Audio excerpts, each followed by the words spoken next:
Shut up and sit down. DLVTT.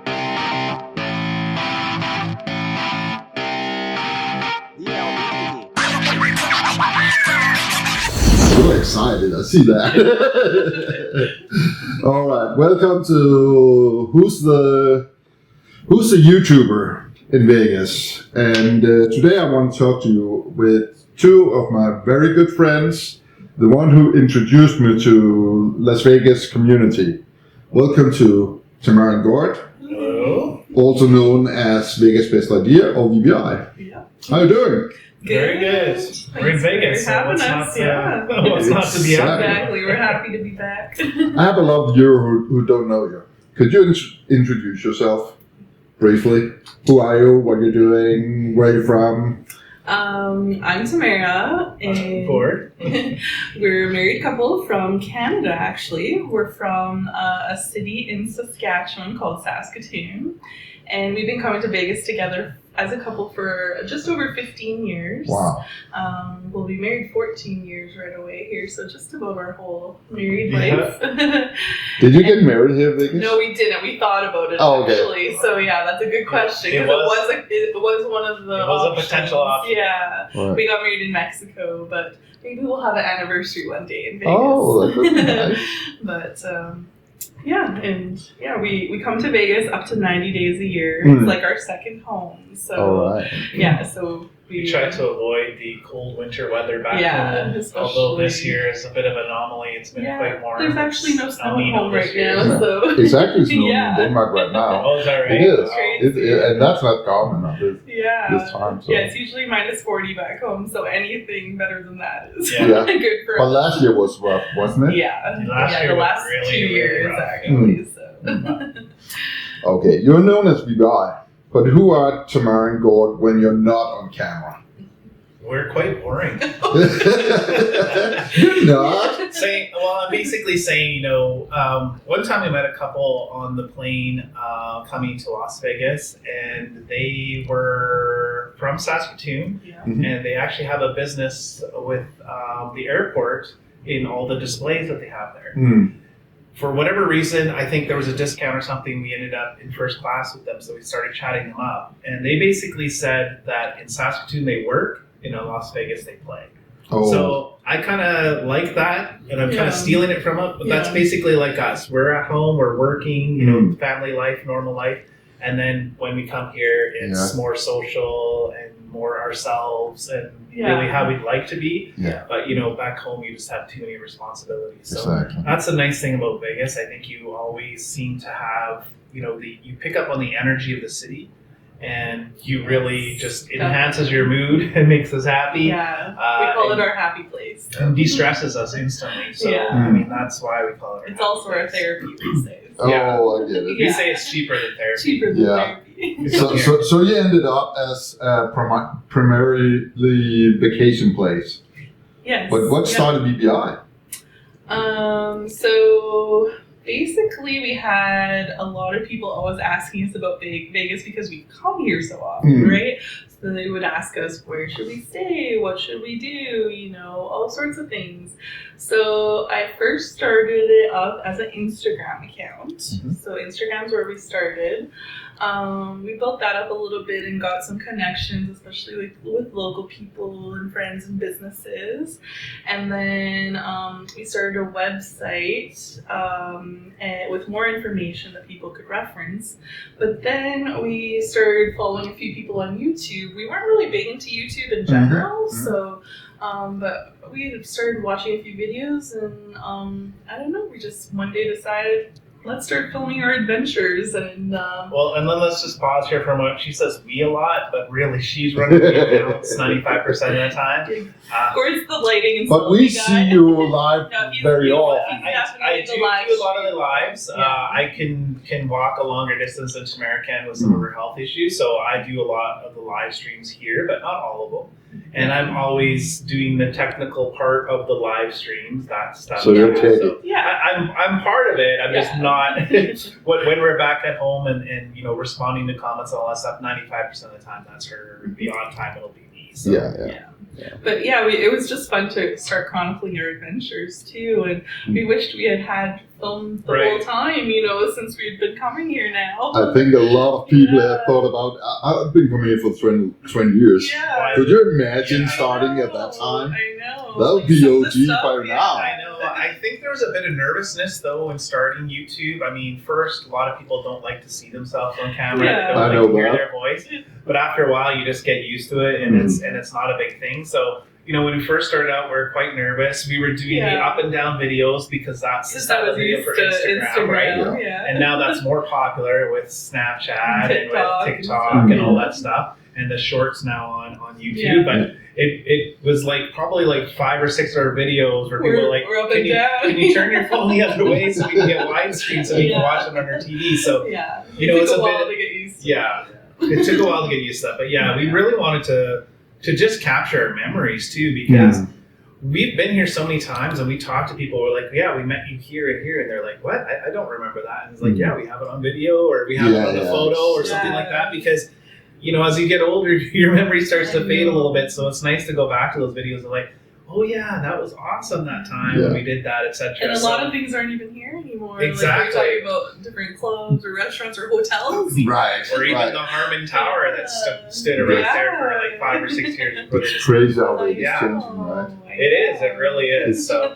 anyway, that was kind of the big thing, is really capturing our memories. I mean, we did see other YouTubers out there doing it, and we thought, oh wow, that's good for them, and that I'm too nervous to do that. But once you get started and you just do it and you're just doing your own thing, it's not too bad. And I highly recommend it to anybody who's considering or thinking about doing a channel to just go for it. So how long time have you had your YouTube channel? That's a good question. I think it was 2018. I might turn my phone off. I think it it was May of 2018. It was just before the pandemic, basically. Okay. Yeah. So I think we started it. The end of May or around May. Yeah. Have you considered doing TikTok or?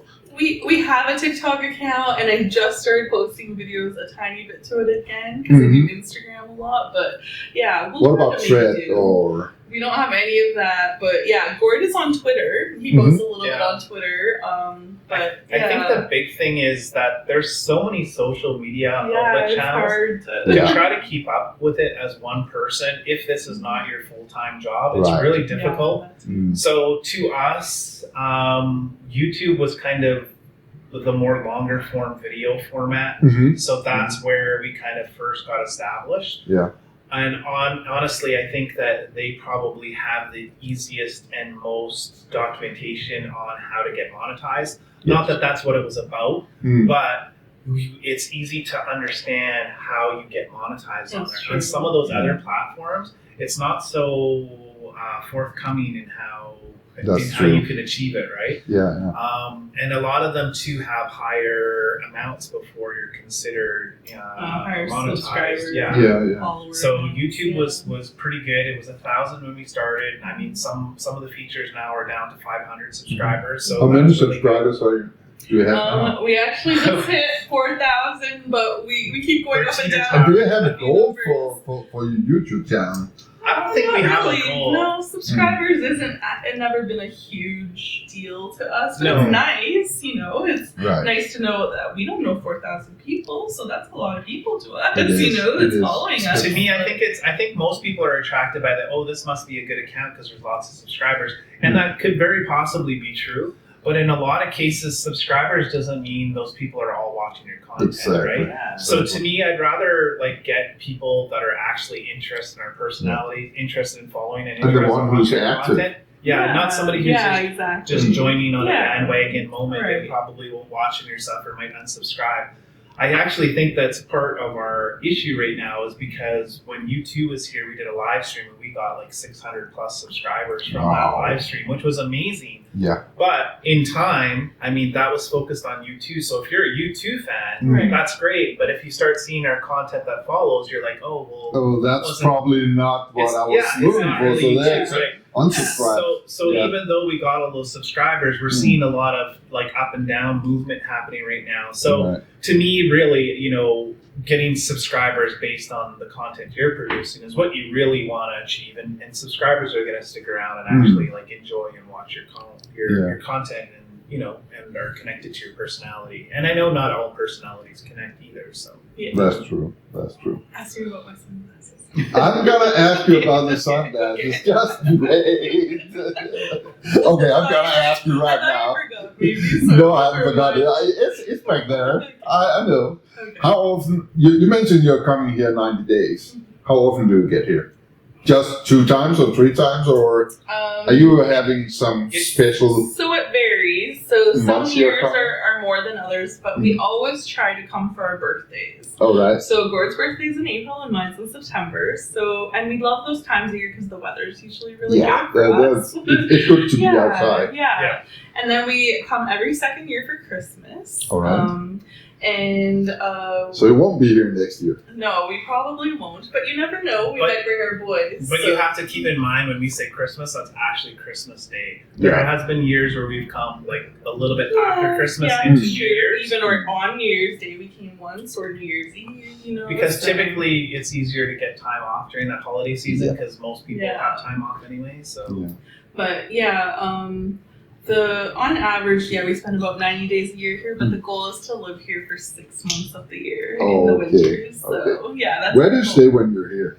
Where do you stay? Yeah. Well, our favorite place is the Cosmopolitan, but we can't afford to stay there all the time. Unfortunately, we would love to live there, but so we stay at various different places. We've actually stayed at over 60 different Vegas hotels. Wow. And it would be a lot more, but we've stayed at a lot of them consistently, multiple times. Do you have a preferred one off strip? Yes. It's actually considered kind of a timeshare, but you can rent it as a hotel too. It's called the Wyndham Desert Blue. Oh, yeah. And it's across from the Rio, and it's fairly new. It's about maybe 10 years old at the most.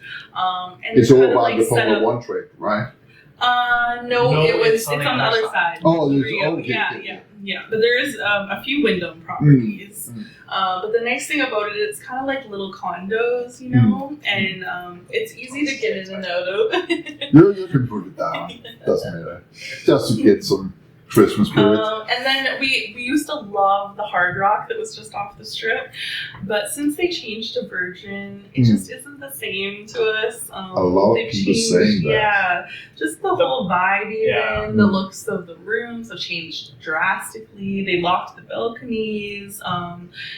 Just a lot of things. Yeah. They changed the They kind of pool. turned it from like a party type facility to like a spa sort of zen it's type like a facility. desert spa. And there's nothing wrong with that. It's just you really connected with the sort of we liked hard rocky the sort rock, of. darker. But Hard Rock is back on the strip Yes, now. we're very excited to see what they do with the Mirage. We're upset, obviously, that the volcano is going to be gone, but we are excited for Hard Rock to be coming back. So, how do you think about the big guitar coming in? I think it looks really cool, personally, and a lot of people that have seen, because they have a few properties that actually have that guitar already, they said it looks really cool. So, I think it'll be a cool part of the Vegas skyline. How the High Roller and the Sphere became and different stuff like that. So, All right. yeah. There's good things from the past and there's good things coming that are new.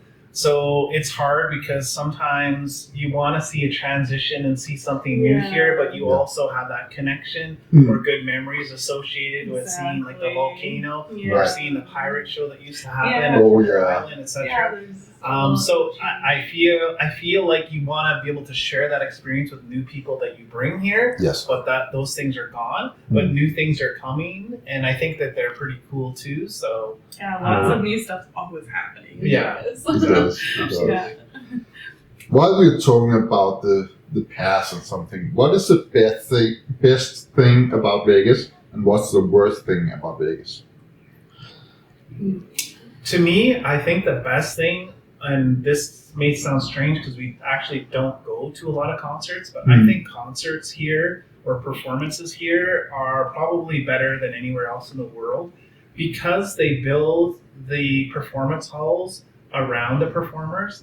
So realistically, there isn't too many bad seats. No, and that's true. also at decent prices for people who with different affordability levels. Exactly. I think it's a much better experience than what we experience in our hometown, which is like a multiplex arena style thing where your seat can be, huge. feels like it could it's be half a mile. way back up on the balcony The or something sound like that. is so great, and you can barely see the. Right. Exactly. So if you get a chance to see a residency or a show here where it's just one show and they do it repeatedly over and over again, they get so good at doing it that it's so energizing. I mean, we've Tell them your favorite one. Yeah. So the first actually trip that we came here, Tamara bought tickets to Lincoln Park, and we saw it at the Hard Rock, which is another reason why we're a big fan of it. But it was at the Joint, but it was before the Joint turned into the bigger complex it is. It was a small little venue, and like we could literally feel the sweat off the performers. Like you were that close to them. Oh, that's wild. And the energy and the feeling was in there was just so crazy. And then knowing, what happened to Chester and all that stuff, it just makes it solidify so much more. Like that's a moment or an experience in time that you can never replace. And it was just electric. It was just amazing. I mean, I was so wore out at that trip. I think we only spent we went hard. When was that?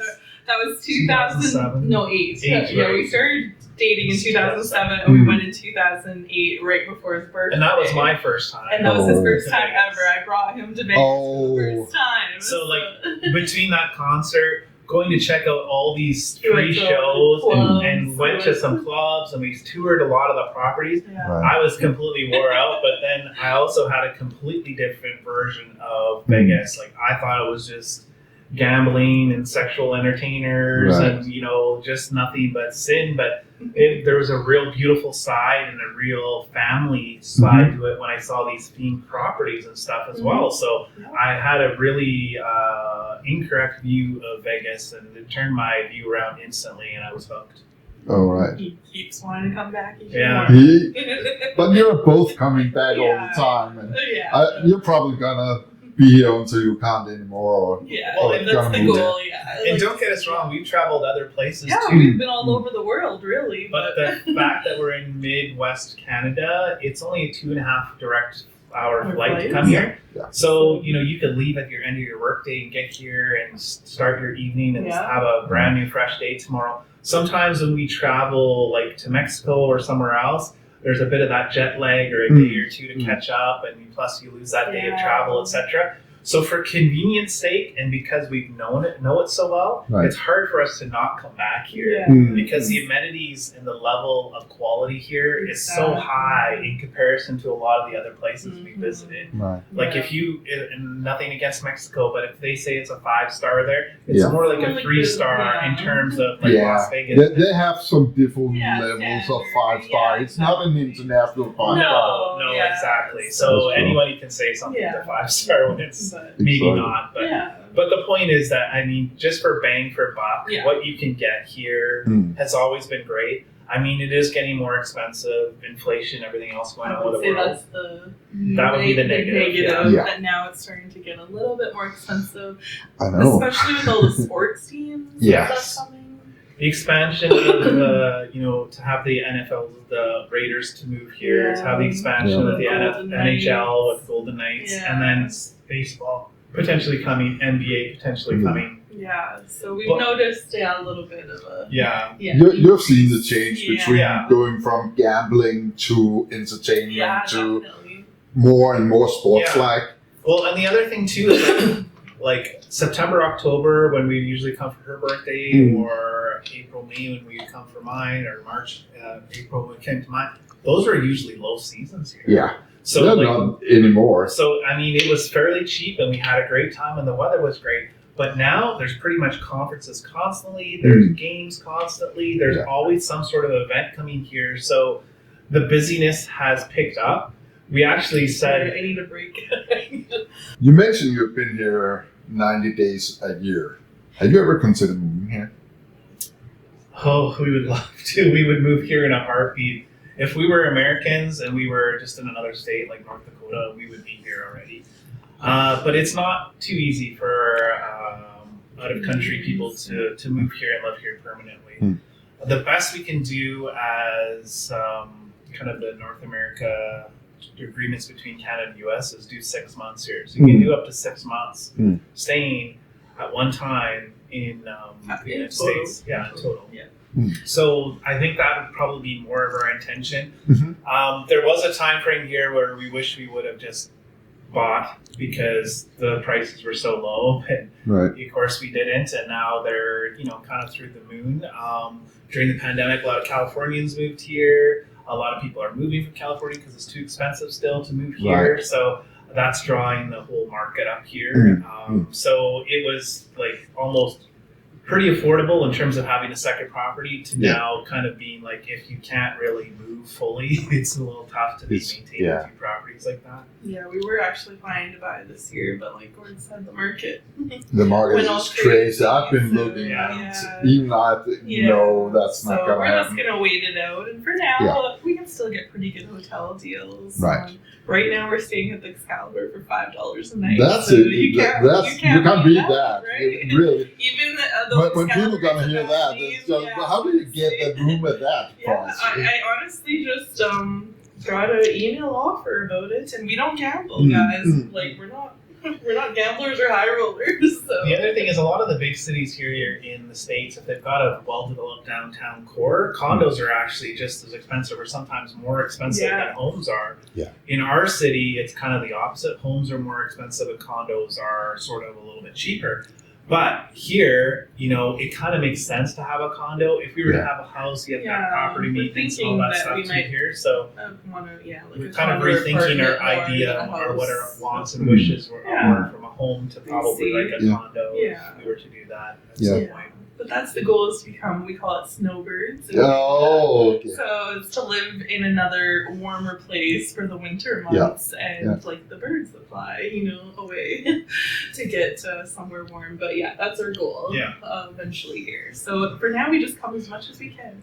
I get it. Yeah. I get it. All right. I have another question for you. What's your favorite and high-range restaurant in Vegas? High-end restaurant. Okay. I would This is both the medium and the high, so you gotta give me two. Well, I think these are both considered, I don't know, it depends on your perspective, but I think the Golden Steer, I don't know if that you would consider that, I'd say that's mid to high. Probably medium. And SW Steakhouse at the Wynn. Both of those locations we've always had great experiences. We've been to them and it's a few really times. consistent. Yeah. Great service, great food, very accommodating. Both have cool vibes. Yeah. Golden Steer's like the old classic, old It's school, the old Vegas. steakhouse, and you can sit in booths where some of the people that used to dine there, like Frank Sinatra or Marilyn Monroe, Joe DiMaggio, all those people. So that's really cool. And then the SW Steakhouse, we've always sat where the Lake of Dreams is outside, and it's a cool vibe too. So It's beautiful. For us, though, on a side note, we don't really seek out those too much. Because not only do we lose money on exchange from our Canadian currency to the U.S. Exchange, but also in addition to that, we're here for such a long time. If we ate like that every time, we'd be broke. So, we do lots and lots of off-strip dining, probably more so than ever. But when we splurge, those are two places. Another place that we went to that is just amazing is Delilah. It's just fantastic. If you can get a reservation in there and go. It's very hard to get It is. Yeah. It is. So I've tried several times. I only ate once. A special We had a experience master class with a there, master class actually, there. and got to go in the afternoon with the chef making us a special meal and showing how he made it and stuff, and it was really cool. So we've yet to dine there in the evening. We did go there for drinks the one night, but we do want to dine at some point there. And that'd be high on our list too. Yeah. All right. I have a question from another YouTuber. Okay. And you're gonna like this one. Sounds good. You have a favorite restaurants. I think you both know which one we're mentioning. Yeah, probably. Which one is it? And could we soon see some other restaurants from you, please? That's funny. You know what? Shang Artisan Noodles, Tamara found them one time by us trying to find a closer off-strip noodle house that was decent. And not We too were far actually off the staying strip. at the Wyndham Desert Blue, Yeah. which Oh, is just down okay. the street from them.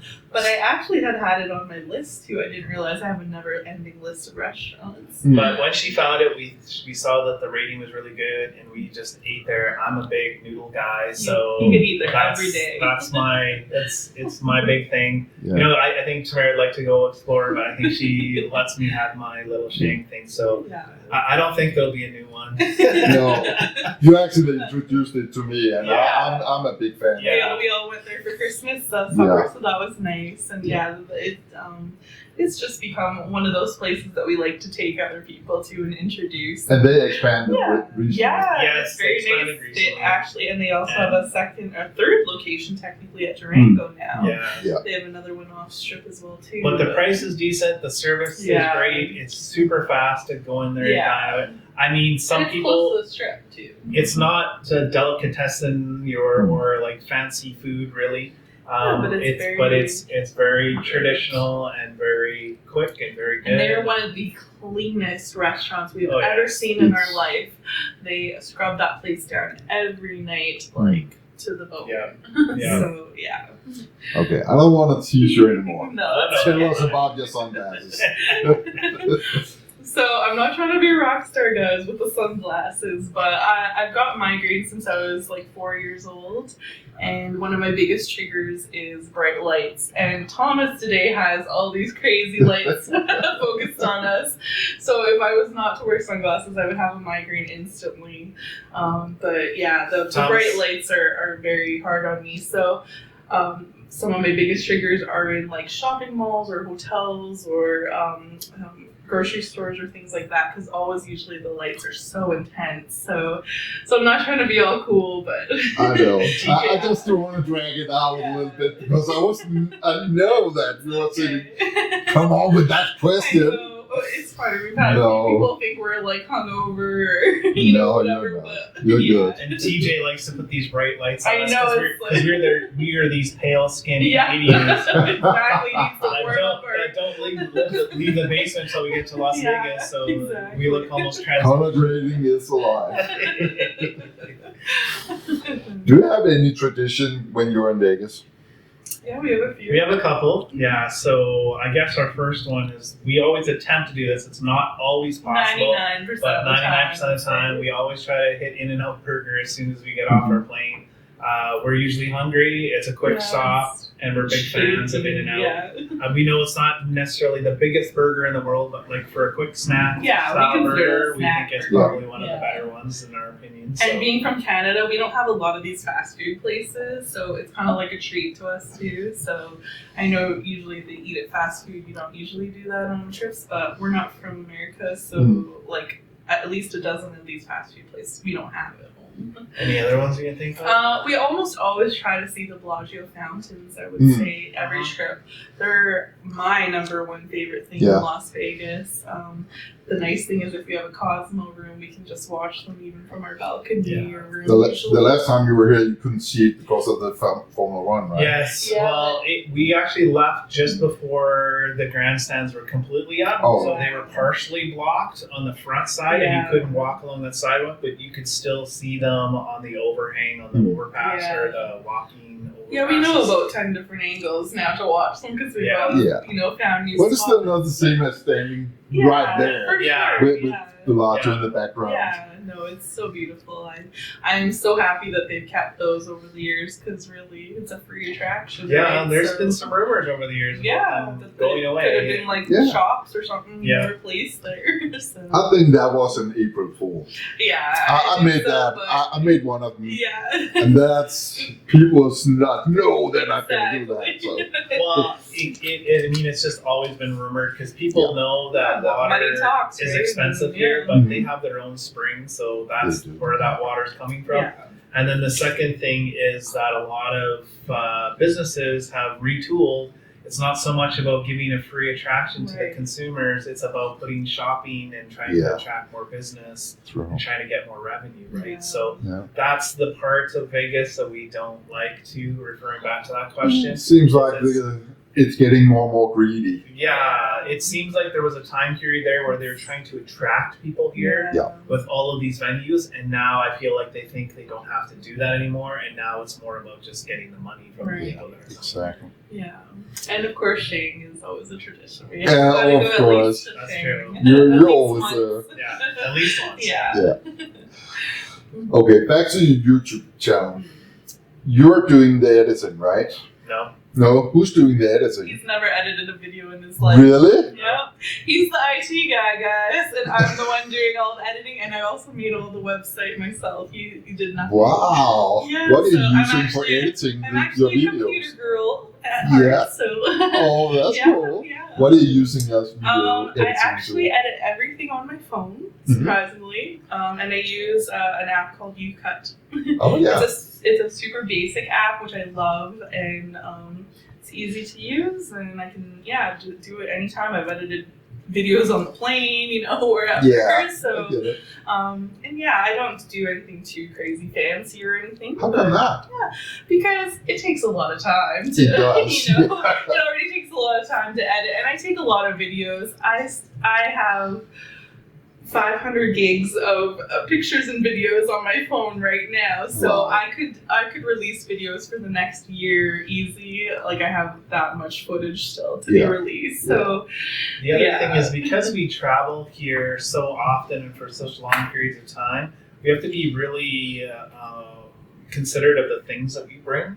So we've never really gone into the professional camera or SLR. to do that's a filming. lot of. So Tamara's always filmed everything on her cell phone. Always, She's always edited everything. So like her phone is everything. Everything's on there. It's all on there. Yeah. That's actually good to know, because I think a lot who want to start up YouTube are thinking, well, you have to have light, you have to have cameras, you need to have a special computer for editing and stuff like that. So that's a good example that you don't need all that. Some of the things that I've seen that have done well, like we know other YouTubers, they just filmed like a quick little short on their phone up and down and posted that and got 10 million plus views and a bunch of subscribers from it. So it's not really about the quality, it's more about the content. If you capture something that people want to see, it really, the phones and cameras have come such a long way. The quality is decent enough. Most people aren't saying, "Oh, that's not crisp 4K at 60 frames or 120 frames per second." Some people are into that, and I get that. Yeah, and that's cool. But there's also a ton of people that just watch, and their phone is everything. They do everything on there. They watch on there, and you don't need 4K on a small phone. You don't. But I can also see there are some avid content watchers on the TV. Yeah, we do. And if you get like a 720p or something like that, and you get it stretched out on a big screen, it doesn't look. We always get that.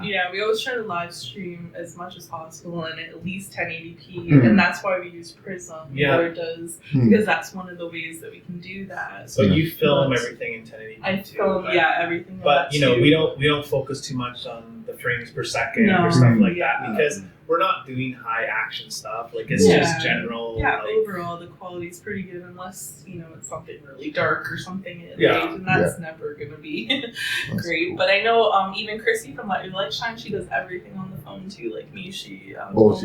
I didn't know that. On the phone, so and she's a part of DCC, right? Yeah. You bet. How do you stay motivated and productive as YouTuber?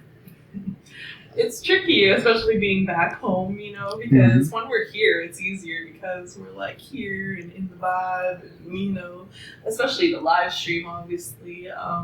We try to live stream at home too, but during the pandemic, it was a lot easier because we didn't have a lot of stuff going on after work. But now, when, kind of the world's back to normal, we'll say, we're kind of back to normal life, and honestly, it's been really hard to do live streams back home, especially, or even just editing videos and stuff. But I just try to be consistent. I almost always post every day on Instagram. All right. And I try to post at least 2 to 3 times a week on YouTube. And your Instagram account is? Vegas Best Ideas. Oh, okay, yeah. good. Yeah, everything's Vegas Best Ideas for all of them. Even our website, vegasbestideas.com. And keep in mind how we started was Instagram, so I think that's where Tamara's still Instagram's to make my sure true that love. she continues to be consistent on there. And I've always loved taking pictures, and Instagram was always a picture place, specifically. So yeah. Also, I think YouTube over time has become very saturated. Not to say that that's a bad thing. There's a lot of people from various different perspectives, but when there's so much content providers out there, it's really tough for someone to find your channel now if you're not that big, because if they have limited time, they're looking at who's the biggest channel here. I'll go to them and watch them for 10 minutes, and that's it, right? So that's right. It's tough. So I think staying motivated is sometimes tough because there's so many people producing content about Vegas.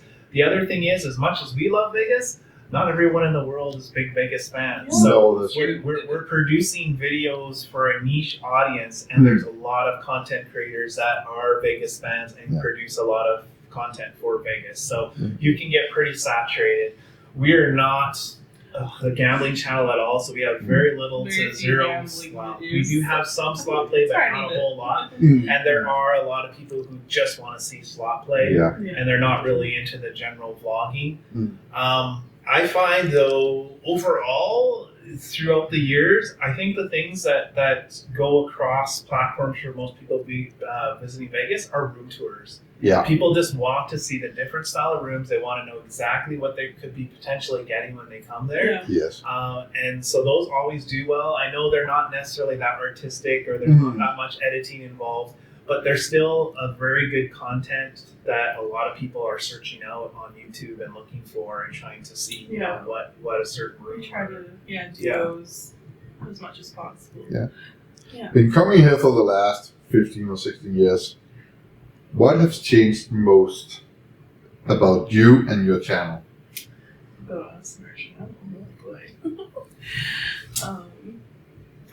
Well, I think for us, we have realized that we need to be ourselves more and just do things that we enjoy.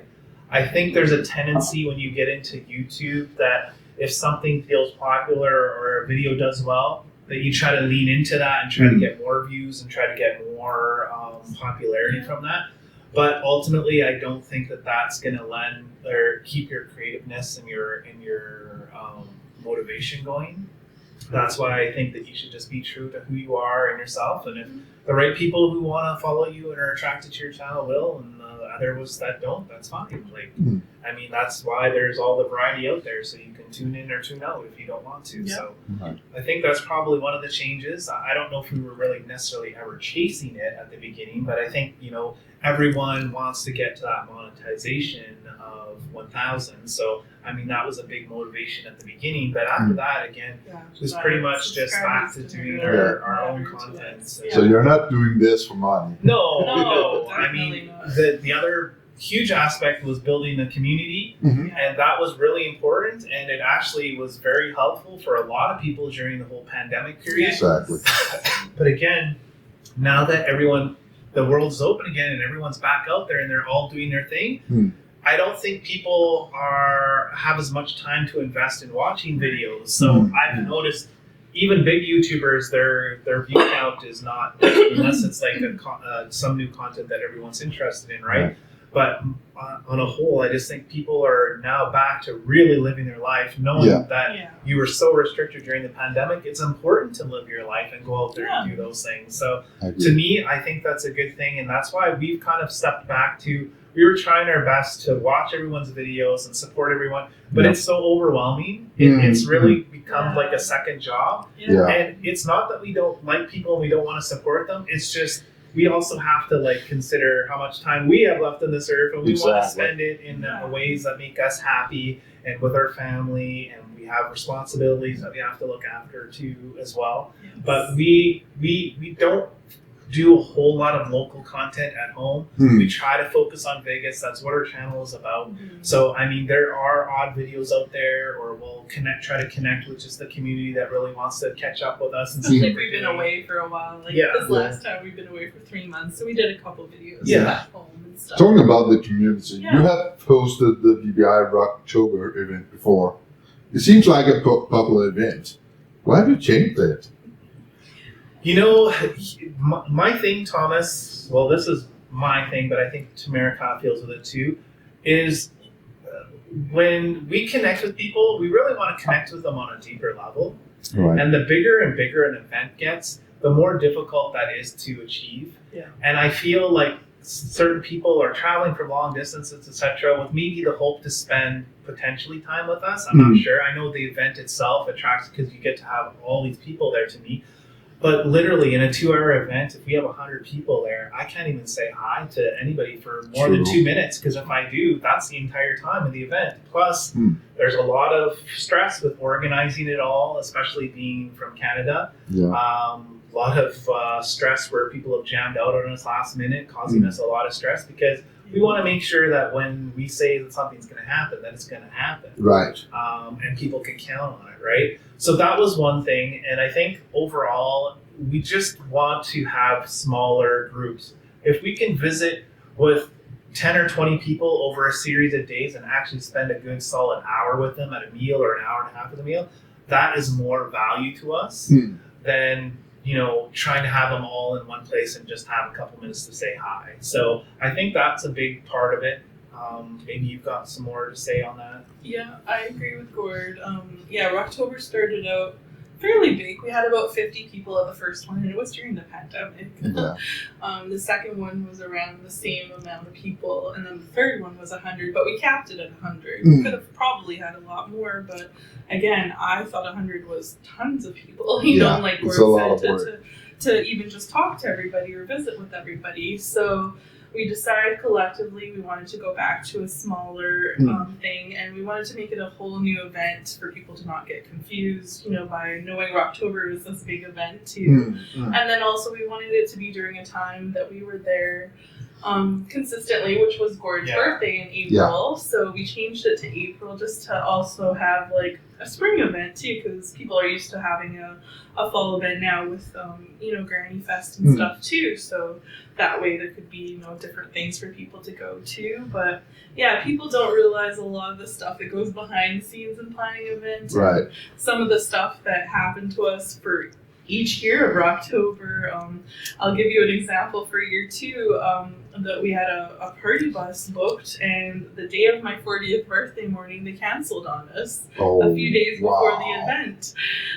So that was disappointing in 2 reasons, because one, it was my birthday in Vegas, and and so we immediately went down there, had to talk to the owners and try to figure things out, and basically we got it figured out, and you know, I had no idea if they were actually going to really show up that night, you know, so it's very stressful, and you know, and the other thing is, like, I mean, to cover the cost of events, we never did it to make any money, but to cover the cost and the time and all that stuff, we charged a little bit of an amount, because the other thing too is a lot of people will say they're coming if you don't charge an amount, and they won't show up. Exactly. If you charge if you charge an amount, then there's usually some sort of a commitment. People still will back out even if they pay, but you also have to make sure that you can fund what you're going to do in your activities. And you always have some expenses, no matter for sure. And we're paying for all that up front too and stuff, and you know, and not even knowing you know, these companies are going to jam out or people are going to show up, but overall it's been completely worth it, and I'm so happy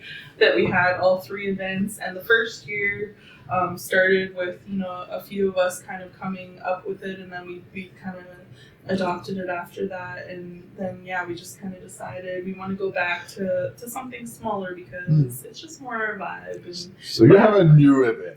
So our new event is called Go Vegas. We had our first one this April, and it was actually the day before Gord's 50th birthday, so we kind of had a little small celebration for him that night too there, but it was nice. We had I think there was 25 or 30 people that night, so we never want to go over like 40 probably people for our events going forward. But yeah, it was really cool. We had it at an old 70s mansion in North Las Vegas. I was there. Fun. Yeah, it was fun. Yeah, it's just nice to, and we always want to make it different each year. So we always try to pick a different venue and also a place that's exclusive to us, that we're not just, in another hotel or a place with everybody else, like with the general public. Right. So we want it to be like a place where we can all just visit and hang out. And you posted a live stream from there, right? Yes, yeah, we have live so streams. You can find that on the channel. From it's October a cool place. Vegas. Yeah, so. But I think that's the biggest thing that we are really rewarded with starting our YouTube channel. Is we never realized that we would connect with so many people that love Vegas as much as we do. Right. Because that's one of the problems that we have back home, is that in our area, there's a lot of people that have cottages. So their big thing is going to the lake and doing cottage things. Right. We did that both a lot in our youth. Doing that. So that wasn't really our focus. We wanted to explore somewhere else. So when we tell people, you're going to Vegas again, to them they treat it like a party city. You come for 2 or 3 you have the same issue as I do. Yeah, because why always go to Vegas? Right. So it was good to just connect with people that just get it. You don't have to explain why. Like they're going to come all the time. You're going to come all the time. Yeah, that's been one of the best. That's the best benefit. And that community and making tons of friends and stuff, that was the hugest advantage of YouTube that we ever got. Yes. Like, it was never to us about monetization or any of that stuff. I mean, you still want to have some support and for your costs and your time of doing things, but on the same token, it's not, our motivation is not making money. Like, it isn't. It's really connecting more with people, and we've continue so to many share true friends, through this. Share our experiences so that people can learn from them for their next trip. And I think that's just the biggest benefit, and that's always been where we are. So again, with the transition and changing the events, it really isn't designed to exclude more people. It's designed to make more true connections with people that are more intimate and that hopefully can progress for the rest of our life, not just some person who knows us through this person who knows us through this person who's coming to the event because they know that it's supposed to be a cool event, right? I want it to be people that we can have a connection with and continue our love for Vegas with. And maybe see outside Vegas. Absolutely, that's a possibility. And we do explore outside of Vegas. We explore off the strip a lot. All right. I'm having several interviews, not on this trip though, but I have some scheduled. Do you have a questions for the next YouTubers interview? I think you touched about a number of questions that I would have thought about, which were, what do you do to continue to stay motivated? Because I think every creator, when you first start it, there's like a fire and you just go bananas. And then if you hit a milestone, it's like, oh my gosh, I got to go out there and produce more content and do all this stuff. But I think that you get to kind of a point where it's like, I feel like I'm doing the same thing over and over again. I want to do something different. It's Vegas. There's so many content producers out there. What is really new and different?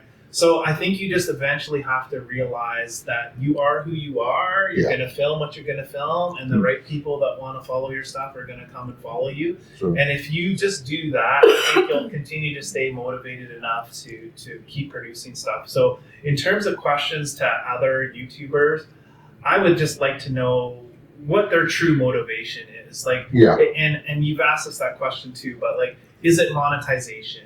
Is it to grow bigger? Is it for you to become your full-time job and you retire from what it is? For memories. Well, some have some professional staff behind them as marketing and stuff like that. Definitely. And that's cool, and I applaud them, and I enjoy a lot of their content. But for us, we have other aspects of our life that we're more interested in than just YouTube. And we explore those things. So, YouTube just isn't our life. But we have gained so much positive things in our life from it that we're still pursuing it. We're still doing it. But again, it's not our our It's not gonna be 100% yeah. motivation. No. And not as much Yeah. time as we used to obviously be on there. So to me, it would just be curious, like, what keeps driving you to move forward? You know, are you trying to hit a goal? Like, Yeah. we're not trying to hit a goal. No. You're just here for fun. yeah, We're here yeah, for we're fun. Here for the, yeah. But we still want to continue to connect with people, Yes. and you know, Yeah, we're we're still hoping that people are watching our material. Because I mean, if people stop watching your material, you kind of think to yourself, well, "Why am I doing this?" Right? But But again, just for our memories. But too. yeah, but isn't it hard to get people to watch if you're mostly doing live? A lot of people in Europe have a different time zone, Yes. so you have to combine Definitely. lives and Yes.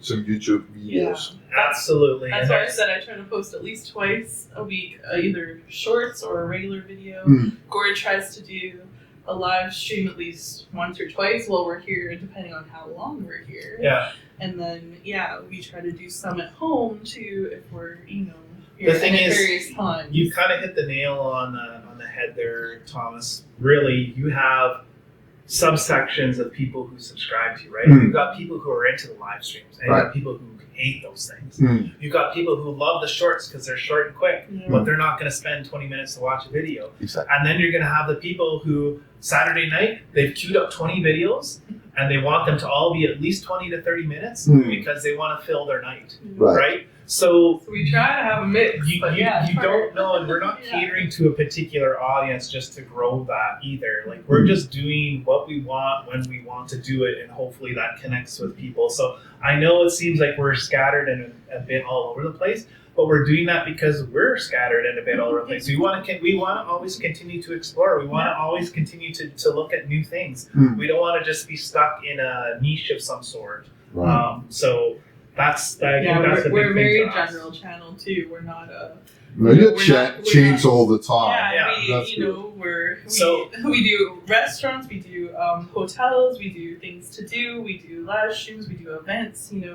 We're all over. And the trust place. me, we're not dumb to the trends or the algorithm, whatever. Like doing something consistently and building an audience in that little niche. We know all that. We know that that's what you need to do Yeah. if you want to be truly successful on YouTube. And we're not trying to be unsuccessful, but we want to do it our way. It's not Exactly. done in a corporate business style way to gain monetization or to gain subscribers or to gain all of that.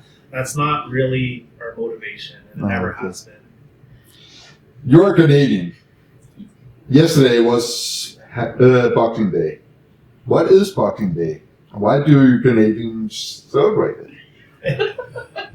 That's funny that it seems to be. Yeah, we've learned that Well, it seems to be a Canadian. It's a thing. day when we all get into the ring and we box because we've ate so much turkey and food on Christmas Day. We have to wear it off. Right. And boxing and we is box really at good. the stores. Yeah, so- because it's the biggest sale day of the year at the mall or the Yeah. stores, But basically. you still have Black Friday and we stuff do like now, that. but we never used to. The so, Black Friday yeah. came from Amazon, Americanized, and that became the big thing. Boxing Day And was always the biggest day of the year. America does influence Canada quite a bit. Yeah. So Mhm. now, of course, Black Friday is a big thing at home, and Cyber Monday, and all Mhm. that stuff.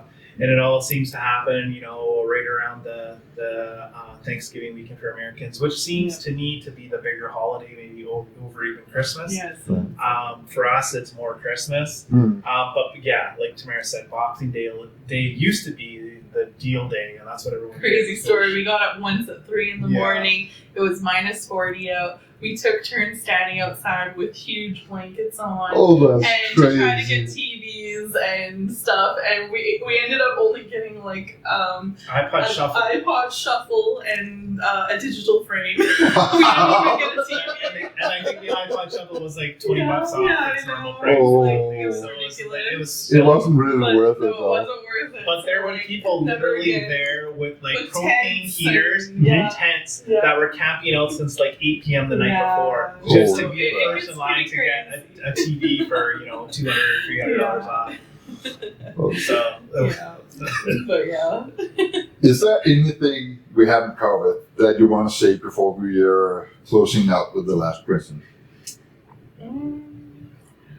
I just think that, like Gord said, it's amazing all the connections that we've made, especially like with people all over the world, like you from Denmark, Thomas. You know, we would have never expected that, and like lifelong friendships that I think we'll have with some of you that has meant more than anything, and just having all these memories now also filmed that we can go back and watch too. It just means a lot to us, and we just appreciate everybody that supported us in any way, you know, over the years. I think my sort of advice to people would be, you know, take small steps to do something yourself. You know, you might be behind a screen watching all of us YouTubers and saying, I can never do that. If you're interested in doing that, go out there and do that. If you haven't traveled to Vegas yet, take the first step. Go and do that. Start living life. And you don't always have to be on YouTube connecting with people. Like, start getting out there, doing things, living your life, making experiences, making friends in person, hanging out with friends in person.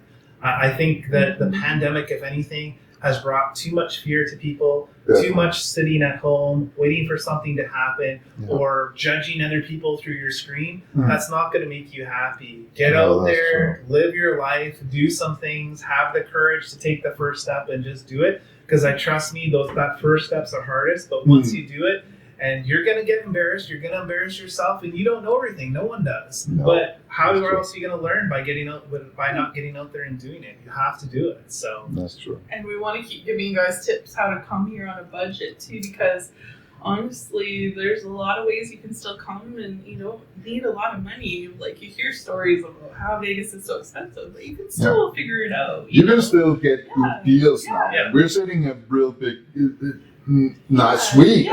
But it doesn't cost that much. No, really, exactly. Even a beautiful suite at Cosmos some nights we've got for $99 a night. You know, a lot of people can afford that if you save, you know, a few Starbucks or whatever, not going to Starbucks for a month or you know what I mean. And to me, the other thing too is you really have to figure out what your motivation is to coming to Vegas. Because you, like, back in the day, you could only, well, I shouldn't say that, but for the most part, you could only come to Vegas to gamble. Yeah. Now, pretty much you can gamble anywhere in the world. You can find someplace local to do it. But if you're coming to Vegas and you like gambling, there's a reason that's bringing you here besides just the gambling. Yeah. And Vegas has much more to offer. Exactly. It has the concert, it has all the events, and it has the nature. You have a lot of possibilities. It does. So I think really, if you're coming to gamble, that's one aspect of it. But if you're coming to Vegas, I know it's not just for gambling. There's other things here that are attracting you that other places just don't have. Right. So continue to do that. I mean, continue to explore the world, have fun, live life. You never know when your last breath is going to be, so live it to its fullest, man. With that, I want to finally say this is the last question. Okay. But I'm going to ask you both, but you have to wait for each other's answers. Okay. And look into the camera while you're answering. Okay. This is going to be a little bit serious. Okay. Ready? You can answer first. One day you will be gone. What would you like to be remembered for in Vegas? I think just bringing people together that have a common love for Vegas and connecting people, and hopefully remembering us or me as being kind and nice. Right. For me, I think I just want to know that part of my life here was sharing how I experienced Vegas, and hopefully people can see different aspects to Vegas and see that there's more to it than just the Strip, and that they're going to come and experience it in different ways and not just the same way all the time. And I agree with Tamara. It's also the biggest thing, like we've commented before, is making those connections with people.